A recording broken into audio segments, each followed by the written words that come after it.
Hola queridos amigos del programa Tierra de Bendiciones, le damos una más cordial bienvenida a este día espectacular. Estamos en pleno abril, casi mitad de abril, el programa salía a mitad de abril justo. Y estamos en un predio especial aquí con el pastor Guillermo Russo y vamos a estar comentando qué va a pasar hoy. Bueno, es un día maravilloso, es el día 12, el día 12 de abril, sábado, un día soleadísimo, pero lleno de la luz, ¿no? Y hablando de la luz estamos hablando de, dice la Biblia que el salmista dice, lámpara a mis pies es tu palabra y lumbrera mi camino. Y estamos en una cumbre, estamos en una conferencia que se llama No conocer la Biblia, sino vivir la Biblia. Vivir la Biblia. Porque las enseñanzas de Jesús y lo que el libro nos cuenta no es para saberlo, es para vivirlo. De hecho, me acuerdo, Juanca, que hace un tiempito leía un libro que decía, el escritor decía, era un libro en inglés y hablaba y decía que hay muchas personas que le erran al cielo por un pie, un feet. Un pie de distancia. Y yo digo, pero entonces, ¿cómo es eso? Y empecé a leer, claro, decía 33 centímetros, 30 centímetros la distancia que hay entre el corazón y la cabeza. Entonces, porque muchas veces el conocimiento nos mata. Acordate de Nicodemo, hay en Juan 3, el apóstol Juan relata un encuentro de un sacerdote que se llama Nicodemo, dice que este hombre fue de noche a verlo a Jesús y le dice Rabí, lo pone por encima, dice, sabemos que, maestro, sabes que has venido de Dios porque nadie puede hacer las cosas que tú haces si Dios no está con él. Y bueno, y ahí empieza un diálogo y Jesús le dice algo muy interesante. Le dice, ¿sabes que necesitas nacer de nuevo? Nacer de nuevo era, ok, ahora lo que sabes, lo que tenés internalizado en la cabeza, lo tenés que bajar al corazón y tiene que verse en tu comportamiento, tiene que ponerse por obras, tenés que nacer. Y le dice, y que con toda su formación académica y demás, me imagino la escena, le dice, pero Jesús le dice, Rabí, ¿cómo puede acaso un hombre, siendo viejo, volver en el vientre de su madre y nacer por segunda vez? Y Jesús, que es el Dios de la paciencia, como te tiene paciencia a vos y me la tuvo muchísima a mí, le dice Nicodemo, de cierto te digo que si no nacieras del agua y del Espíritu, no podrás entrar en el reino de Dios. Y le dice algo que a mí me sigue cautivando. Le dice, porque lo que es nacido de carne, carne es. Pero lo que es nacido de espíritu, espíritu es. Y yo tengo 57 años, no está preparada esta charla, pero ¿sabes qué? Yo llegué a este camino a conocer, yo nací a los 30 años. Y yo durante 30 años pensé que vivía, pero en realidad sobrevivía. Era como me pasó cuando era chiquito, que cuando yo era chico había un televisor, era el televisor blanco y negro, ¿verdad? Y yo pensaba en mi niñez y en mi inocencia y en mi imaginación, pensaba que los actores y los dibujitos animados tenían colores, hasta que llegó el televisor color. Y ahí me di cuenta, y ahí me di cuenta que vivía en blanco y negro pensando, Juan Carlos, que vivía en el color. Y eso es lo que Jesús quiere hacer en tu vida. Él quiere cambiar tu realidad. Él quiere remover una venda natural con la que nacemos. Nacemos separados de la gloria de Dios, enceguecidos, vendados nuestros ojos. Bueno, el apóstol Pablo lo pone de otra manera, dice que el príncipe de este mundo ha cegado los ojos de los incrédulos, como era yo, para que sobre ellos no resplandezca la luz del Evangelio. Y por eso estamos acá. Vivir la Biblia. Vivir la Biblia. Mira, yo me quedé con ese tema que vos hablaste de Nicodemo recién, porque ahí Jesús, el hombre sabía un montón de palabras y de las escrituras, la tenía hasta acá, pero no la supo vivir. Jesús le enseñó a vivir. Esto es lo que estamos haciendo hoy. Y esto es lo que estamos haciendo hoy, y eso es lo que... ¿Y para qué estamos acá también hoy? Porque nosotros estamos aprendiendo, y una palabra que nos partió un poco la cabeza, el coco, digamos, porque la iglesia de Jesucristo, no estoy hablando de la iglesia pentecostal, no estoy hablando de los bautistas, de los metodistas, de los católicos, la iglesia, la iglesia. Mira, la primera vez que a alguien se le llamó cristiano fue a un grupo que le obedeció a Dios. Entonces, la iglesia es la que le obedece a Dios. ¿Y nosotros existimos para qué? ¿Para hacer famosa una denominación en particular? Aún la religión cristiana no. Para hacerlo conocido a Jesucristo, que va a juzgar a vivos y a muertos. Y Jesús te está buscando. Yo no sé si vos te das cuenta, porque quizás estabas haciendo zapping en la tele, o quizás no sé qué pasó. Y de repente te encontrás con este peladito que te está diciendo lo que te está diciendo porque está loco por lo que ha vivido. Acabo de contarle a una persona lo que yo llegué a este camino, tengo 57, llegué a los 30 años acá, a este camino, y no lo cambio por nada. Pero fue cuando Dios tocó mi corazón y abrió, y yo conozco un poco la Biblia, conozco un poco, pero quiero vivirla más. Quiero desaparecer para que Dios aparezca en mí, quiero ser un insumo, no quiero ser una herramienta en las manos de Dios, quiero ser un insumo, quiero ser consumido en lo que somos. Y para eso estamos, queremos vivir el Evangelio y queremos ser de bendición donde estamos. Esto es tierra de bendiciones. Es tierra de bendiciones, así que seguinos porque va a haber otras entrevistas y te vas a enterar de por qué estamos acá. Dios te bendiga. Dios te bendiga. Bueno, queridos amigos del programa Tierra de Bendiciones, hoy estamos acá en el Complejo Educativo de Manuel y acá estamos con Franco Quiroga, el responsable de esta cumbre Vivir la Biblia. La verdad estamos muy contentos, Juan, gracias a, como siempre digo, todo el Consejo de Pastores por habernos invitado. Tercer año consecutivo, pero quinto año que realizamos la cumbre aquí en Campana.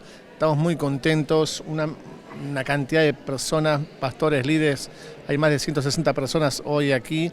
El predio es hermoso, es un lugar hermoso y estamos pero felices. Y eso estamos recién la mitad del momento, estamos muy, muy contentos. Escúchame, hasta ahora, bueno, ya vamos por la mitad, ya tuvimos 2 plenarias, y ¿cómo ves ahora lo que hemos vivido hasta acá? Fue muy bueno porque siempre nos pasa que no importa el orador que le toque, siempre hay un hilo conductor. Más allá de que el lema es llamados para anunciar, que somos escogidos para anunciar, el hilo conductor habla de nuestra vida, habla de impactar a otros, habla de hacer entender a otros el rol que tenemos como hijos de Dios en la tarea de anunciar. Y realmente se ha generado un clima en lo espiritual, en lo pastoral muy fuerte, en lo que es sanidad también, porque el tiempo de oración que hubo hoy luego de la primera plenaria, donde estuvimos orando por la niñez, por las adolescencias, por las familias, por la gente que no le conoce a Dios, y ver personas llorando y clamando por otros, fue algo que fue hermoso. La verdad que es hermoso el tiempo que estuvimos con Jessica Ibarbals, recién con Rubén del Rey. La verdad que es un placer. Yo digo, bueno, esta cumbre un poco está enfocada, bueno, cada cumbre tiene su temática, ¿no? Pero más a full con todo el tema de las nuevas generaciones. Así es, porque lo que buscamos es que podamos entender todos que Dios nos llama hoy día a trabajar para estas generaciones. Y cuando hablamos de generaciones no hablamos de edades, sino de un tiempo, porque también nos llama a Dios a poder impactar a la niñez, a los jóvenes.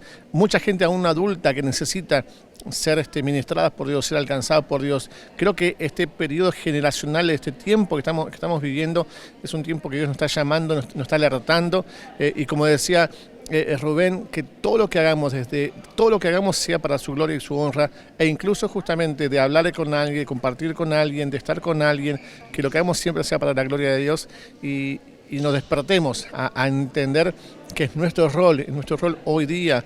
No podemos quedarnos callados, no podemos quedarnos quietos, viendo si tantos niños, tantos adolescentes que la están pasando muy mal, que están cayendo en diferentes cosas que los alejan de Dios.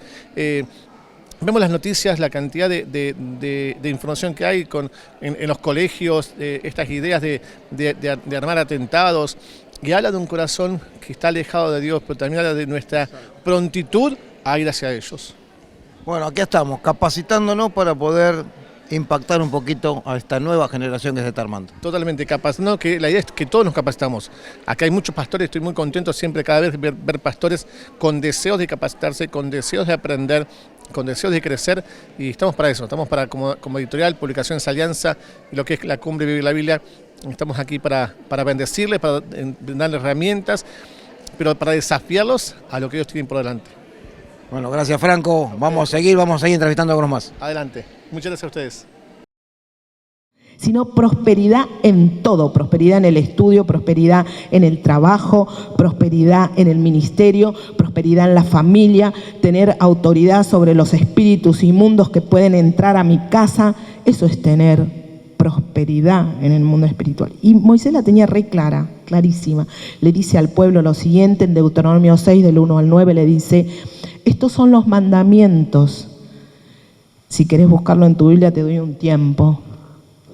Estos son los mandamientos, estatutos y leyes que el Señor tu Dios mandó que yo te enseñara, para que los pongas en práctica en la tierra que vayas a tomar posesión. ¿Cuál es la tierra que vas a tomar posesión vos en este mundo? ¿Cuál es? Todo.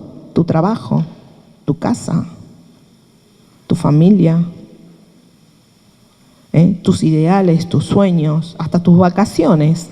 Hoy hablábamos, decíamos, increíble cómo Dios obra en pequeñas cosas, que para nosotros son grandes cosas.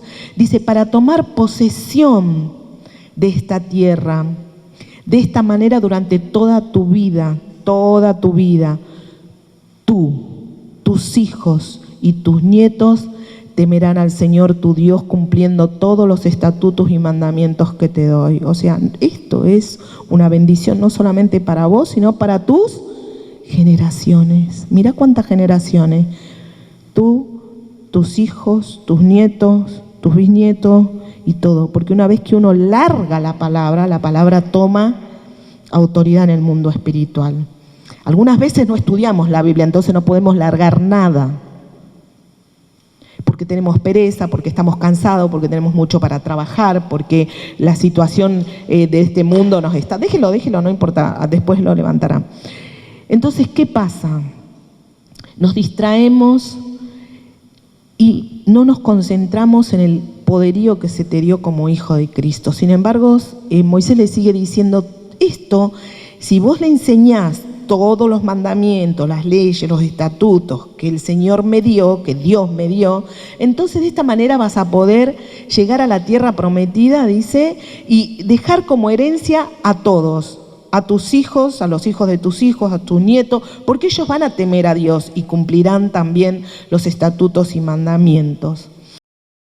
En la naturaleza, ¿no? Somos hijos de nuestra mamá, nuestro papá, tenemos este ADN particular cada uno de nosotros, y nuestros hijos también tienen parte de nosotros. Nosotros tenemos parte de lo que Dios puso en nuestro corazón. Nosotros tenemos parte de lo que Dios ha sembrado en nuestro corazón.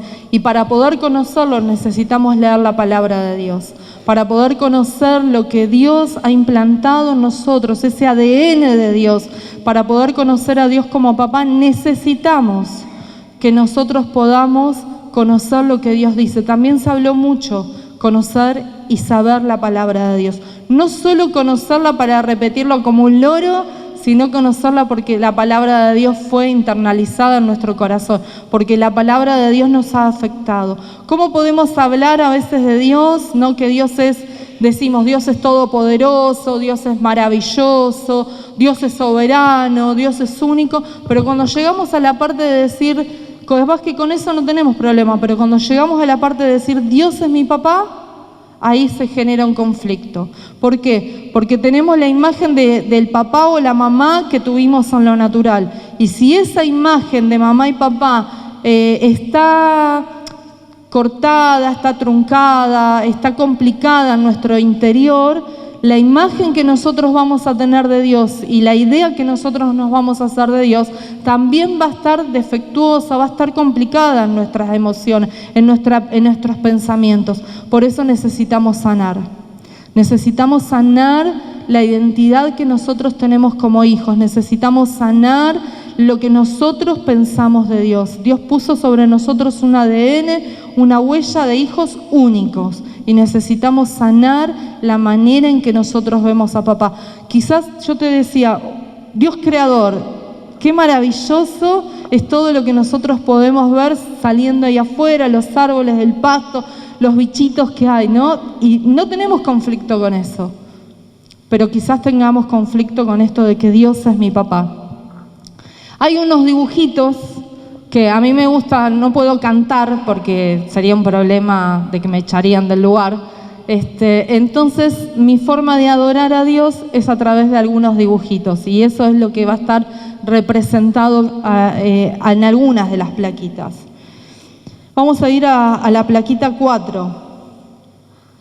Primera de Pedro 2:9 dice, pero ustedes son miembros de la familia de Dios, son sacerdotes al servicio del Rey y son su pueblo. Dios mismo los sacó de la oscuridad del pecado y los hizo entrar a la luz maravillosa. Por eso anuncien las maravillas que Dios ha hecho. O sea, nos sacó de las tinieblas y nos trasladó a una luz. Y eso es cuando nosotros compartimos con los niños, o niños o adolescentes, hablamos de la nueva generación, necesitamos saber que ellos tienen que conocer a Jesús como su Salvador para ser trasladados del mundo de las tinieblas al mundo de la luz. Es necesario en lo espiritual, si no, no van a poder ser adoptados por Dios, porque van a seguir siendo creación de Dios. Y cuando un niño entiende que Dios es su papá, aunque vaya a la casa y las situaciones de la vida familiar sean difíciles, cuando ese niño puede tener a Dios como su papá, ¿cuántas cosas va a comenzar a sanar? Y de cuántas cosas se va a ahorrar de vivir, porque está conociendo a Dios como su papá. Y la mirada que va a tener de Dios no va a ser ya distorsionada, sino que va a ser una mirada de amor, que va a comprender que Dios lo ama y que Dios tiene una vida eterna para él. Entonces hay principios que a veces nosotros los dejamos como aislados o los dejamos por ahí sueltos, ¿no? Seguimos hablando de la creación, que no digo que no tenemos que enseñar de la creación, no me malinterpretes, sino lo que digo es, hay cuestiones, hay verdades de la palabra de Dios que en este tiempo son necesarias impartirlas e enseñarlas para que los niños puedan ser libres de las cosas que van a venir, para que los niños puedan recibir a Dios como su papá, porque primero recibieron a Jesús como su Salvador, y recibir esa paternidad que trae consuelo, que trae esperanza, que trae sanidad, que trae paz, y que en medio de los tiempos difíciles y de tormenta que puedan estar viviendo en la casa, se puedan sentir protegidos por Dios también. Aquí estamos, en la cumbre Vivir la Biblia 2025 en Campana, una vez más, un año más, donde muchos de los líderes, muchos de nuestros maestros, aún pastores nos han acompañado en esta ceremonia tan linda y tan edificante para la iglesia, no solamente de Campana, sino la iglesia en general. Y hoy acá estoy, no digo ex amigo, sino un compañero de milicia, de pequeño nos conocemos con Rubén, así que desde ya muchas gracias Rubén por poder estar acá.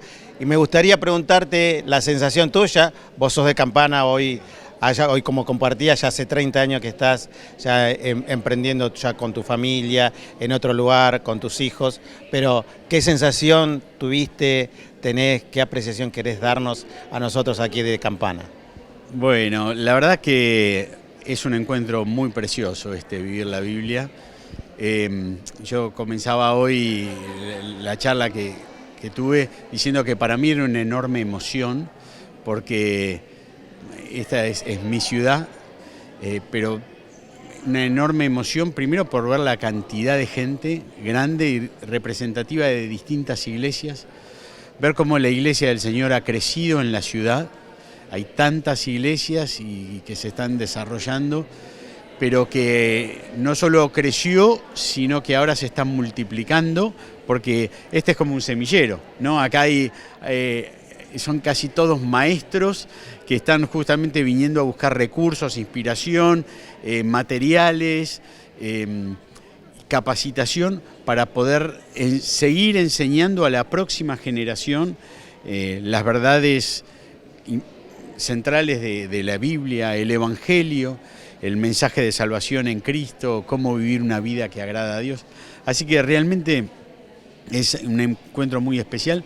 Yo ya había participado en otros Vivir la Biblia, pero en Capital Federal, y Y me dicen, no, este año vamos a hacerlo en Campana, porque ya creo que es el tercer año que se hace acá, ¿no? Sí, tercer año consecutivo. Tercer año consecutivo. Digo, pero pará, en mi casa, no puedo decir que no.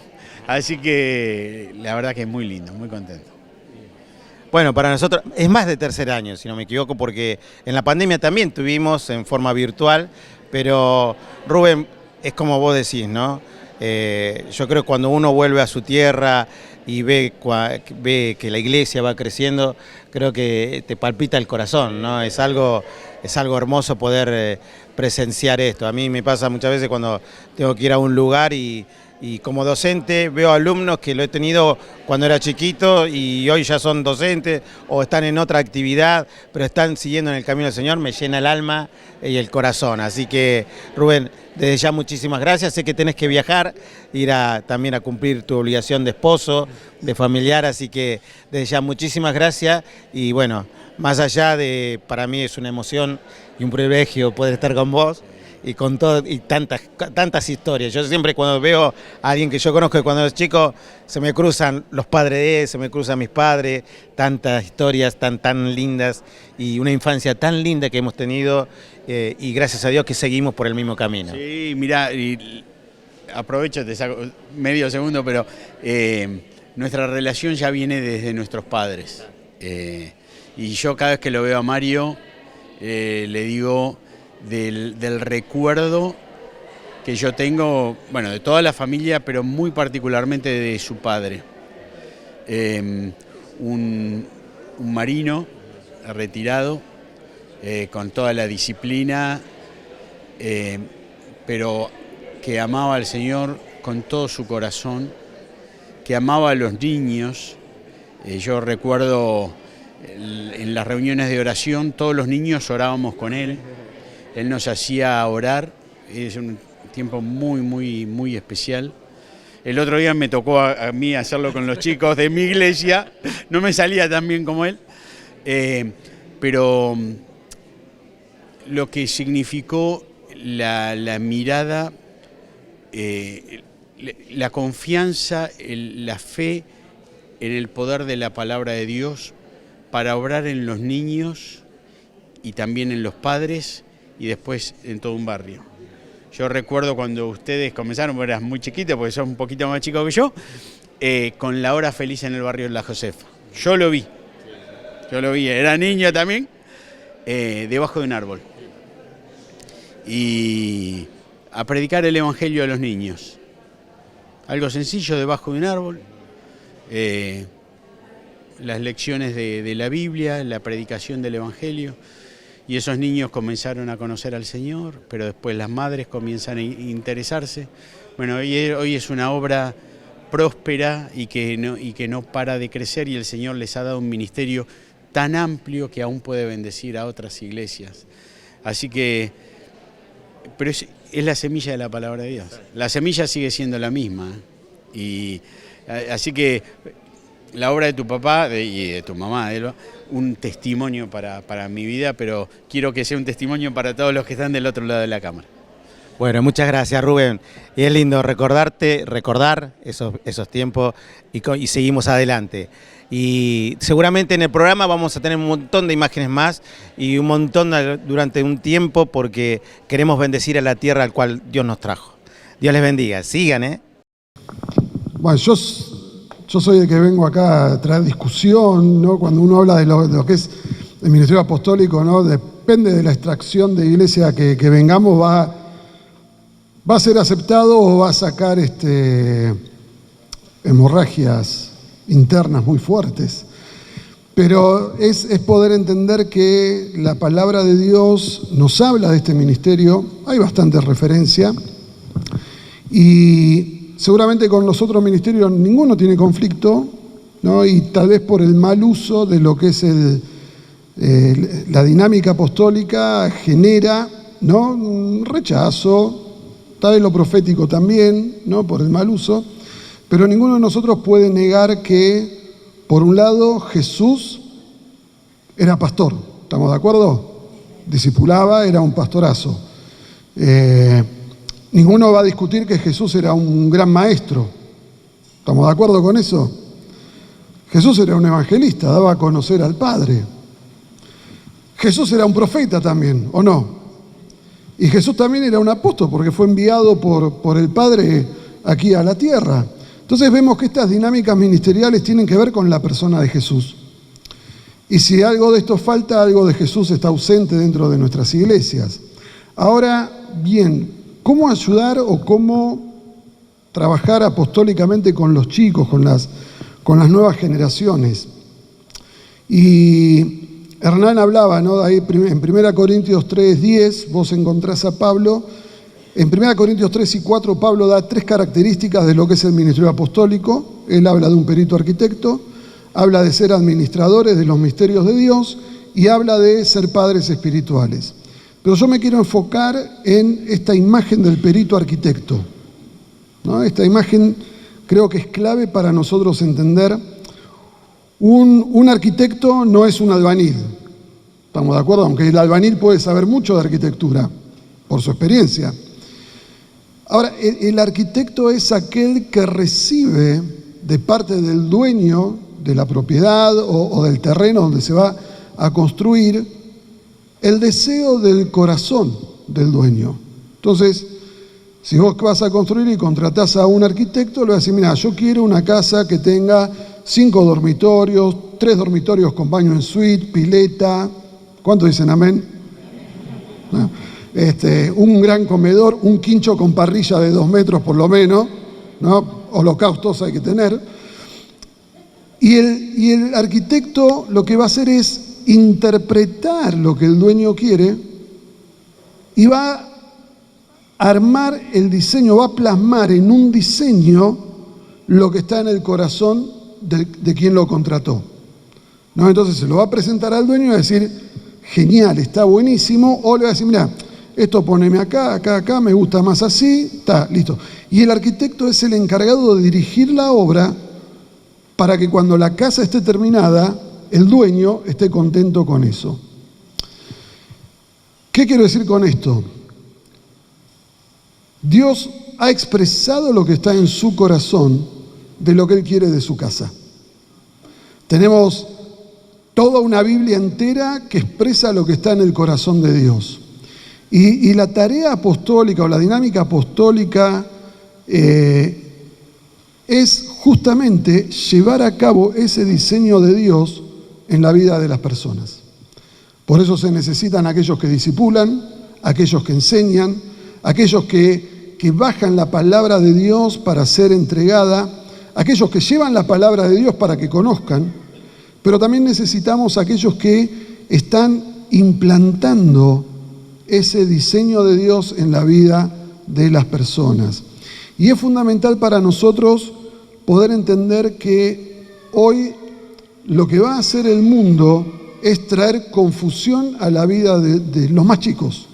O sea, cuando vos ves toda la artillería que el enemigo tiene contra los chicos, vos te vas a quedar realmente pasmado de las cosas que el enemigo está haciendo a través de las redes, a través de las series, a través de las películas, a través de los juegos, a través de todo.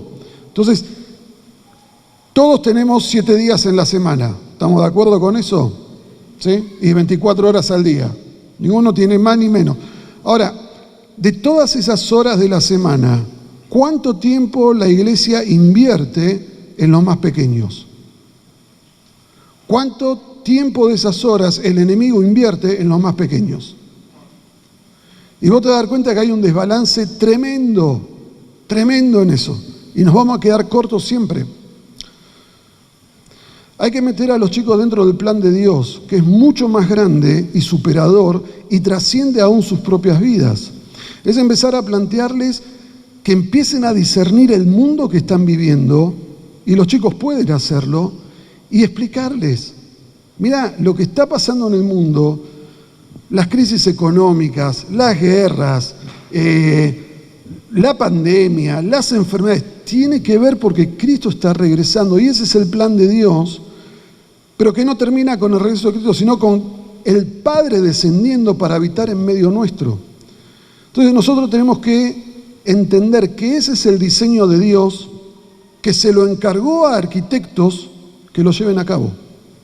La dinámica apostólica tiene que ver con esto, con presentarle a las nuevas generaciones cuál es el plan de Dios y que lleguen a grandes con la seguridad, como Daniel, de que ellos no solamente tenían un propósito, sino que estaban inmersos en el plan de Dios.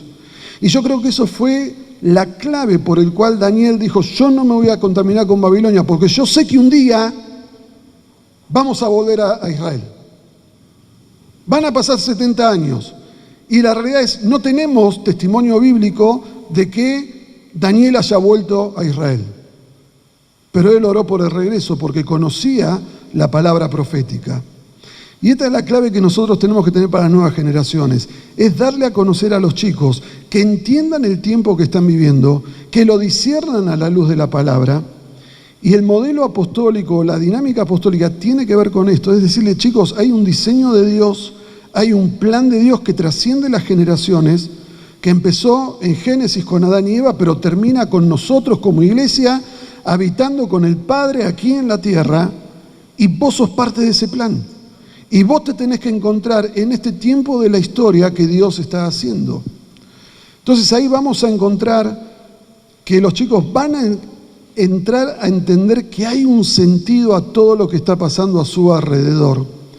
Y que si nosotros logramos lo que alguien logró en Daniel, no importa la cultura de Babilonia que esté a nuestro alrededor, ellos van a decidir no contaminarse. Porque saben cuál es el diseño, saben cuál es la casa y saben cuál es el fin. Entonces, no tengamos miedo a hablar de la dinámica apostólica, porque Salmo 119, 160 dice que la suma de tu palabra es verdad. Entonces yo tengo que entender que toda la Biblia es verdad. ¿Estamos de acuerdo con eso? ¿No? Y hoy Rubén nos dio una clase magistral de por qué tenemos que tener en cuenta la palabra de Dios.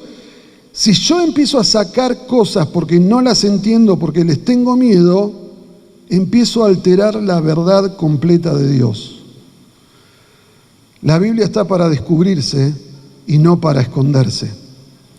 Y parte de la tarea que nosotros tenemos pensando en cómo hago de forma apostólica poder involucrar a los chicos, trabajar con los chicos, tiene que ver con esto de decir: miren, hay un plan de Dios, ustedes son parte de ese plan, para este tiempo Dios los creó, pero miren lo que va a pasar allá adelante. Anhelen la esperanza de que el Padre descienda y habitemos con Él, porque ese es el anhelo de su corazón. El Señor no anhela 5 dormitorios, pileta, quincho y parrilla. Él anhela venir a habitar en medio de sus hijos. Y nosotros tenemos que trabajar con las nuevas generaciones y meterlos de lleno dentro de ese plan de Dios. Porque si ellos no conocen el plan de Dios, y posiblemente tengamos muchos hijos pródigos, porque no les estamos dando justamente el valor profético que la palabra tiene, no les vamos a estar dando a entender por qué pasa lo que pasa, no les estamos dando a entender por qué tienen que dar testimonio de Jesús, por qué tienen que evangelizar, no les damos a entender por qué tienen que discipular a otros, no les damos a entender por qué tienen que enseñar a otros. Porque hay una esperanza que no avergüenza, y nosotros se lo tenemos que comunicar a los chicos, y esto tiene que ver con la dinámica apostólica y todo lo que está en el corazón del Padre, que quiere que nosotros en este tiempo se lo impartamos a las nuevas generaciones.